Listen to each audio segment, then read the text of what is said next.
Take a seat.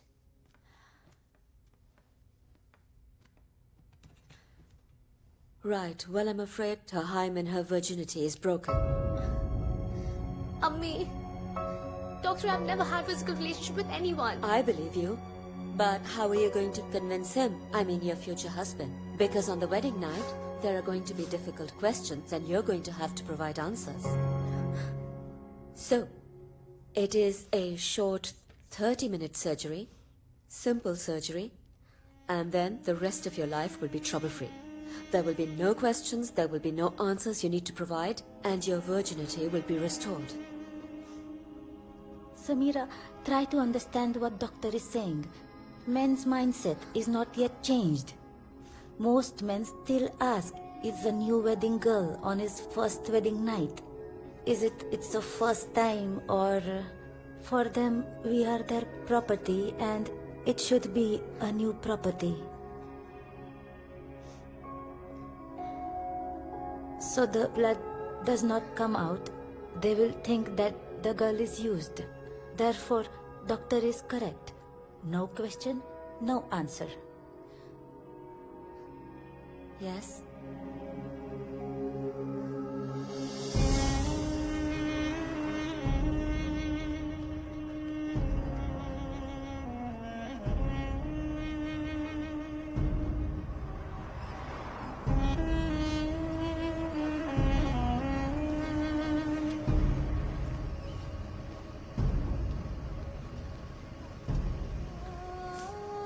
जी हम कल ही का बुला रहे हैं. ओके ओके, अल्लाह हाफिज. Thank you.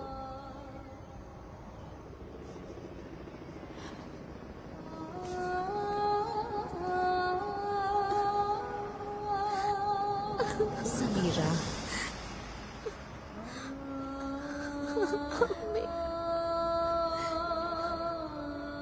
There are different kinds of taboo that are carried out in various parts of the world, in which one of them that we are here to talk about is re-virginization, or in simple words, conducting virginity tests.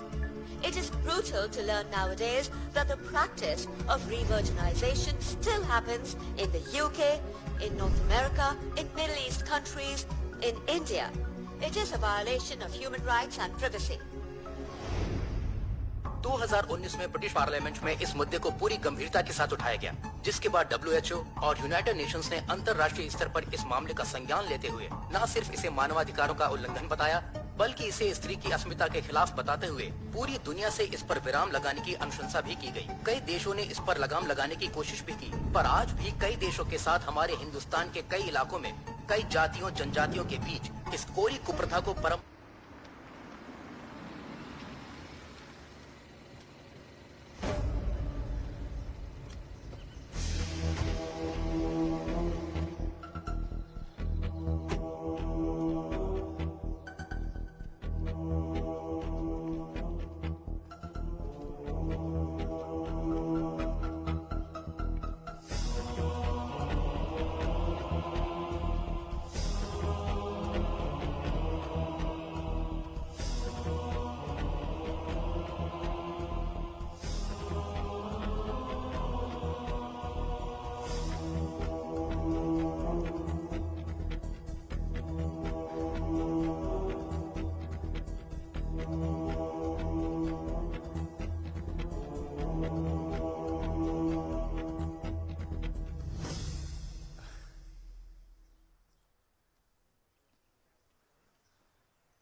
अधर्म।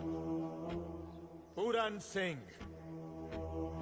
तेरे बेटे की पत्नी ने अधर्म से नया जीवन शुरू करने का पाप किया है। हमारी कोई गलती नहीं है, कोई अपराध नहीं किया हमने। हमारी बात का भरोसा कीजिए। प्रधान जी, केशवा के ब्याह में हम इतना खर्चा किया, पर बहुरिया कोरी नहीं निकली। अब आप भी न्याय कीजिए। फौजी, हम सच कह रहे हैं, सच। आप कुछ कहते क्यों नहीं? हमारी कोई गलती नहीं है। ये तो सबने देख लिया, पर हमारे गांव की परंपरा के मुताबिक केवल तन और मन से पवित्र लड़की को ही इस गांव की बहू बनने का अधिकार है। तुम अपनी पवित्रता साबित करने में नाकाम रही हो। पर तुम्हें अपने आप को निर्दोष साबित करने का एक मौका दिया जाएगा। अग्नि परीक्षा देनी होगी तुम्हें। माता सीता को भी देनी पड़ी थी अग्नि परीक्षा।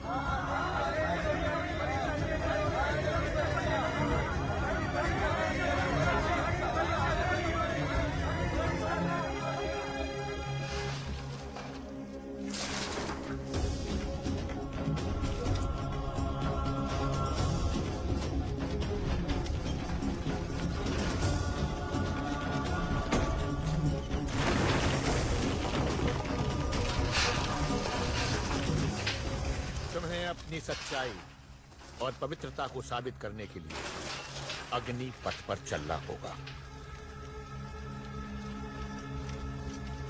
अगर तुम पवित्र हो तो तुम्हें कुछ नहीं होगा।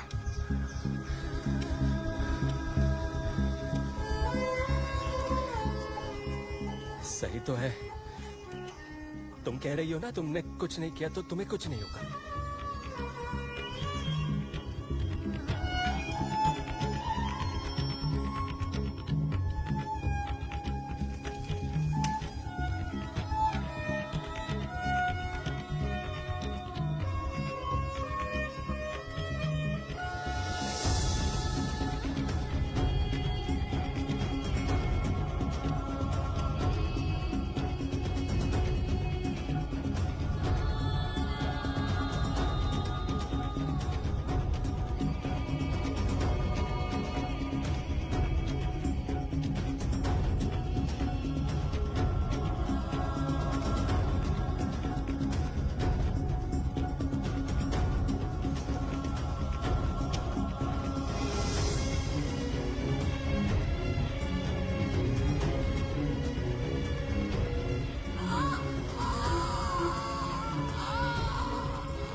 देखा, अपनी पवित्रता साबित नहीं कर पाई ना, इसको सजा मिलनी ही चाहिए। आप मिलनी चाहिए, आप मिलनी चाहिए, इसको सजा मिलनी ही चाहिए।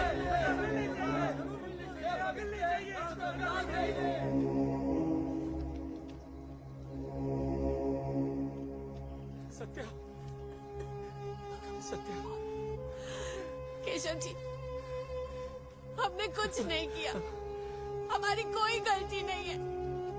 काहे हमारी बात नहीं मान रहे आप प्रधान जी?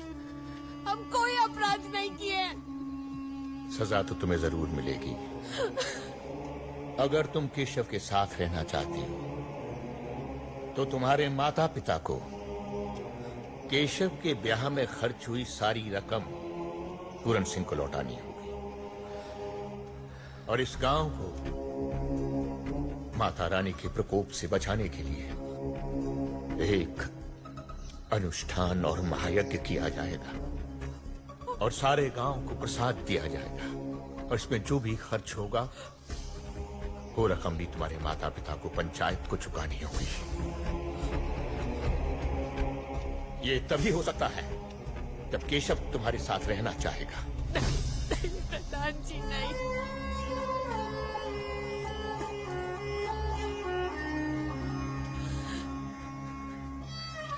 और इतने पैसे आएंगे कहां से? आप जवाब क्यों नहीं दे रहे हो? क्या कहूंगी अपने माँ बाप जी से कि मैं कोरी निकली, फिर भी केशव जी मुझे अपनाने के लिए तैयार है, पर मुआवजे के पैसों के लिए आप अपनी जमीन बेच दो।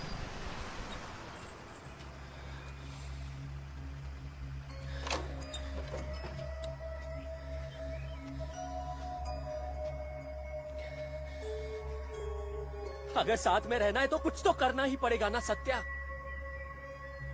प्रधान जी के फैसले को मानना ही पड़ेगा। आप मेरी बात समझ क्यों नहीं रहे? मेरी और 3 बहनें हैं। नहीं, उनके साथ अन्याय नहीं कर सकती मैं। सत्या, तू मेरी बात समझ क्यों नहीं रही है? तू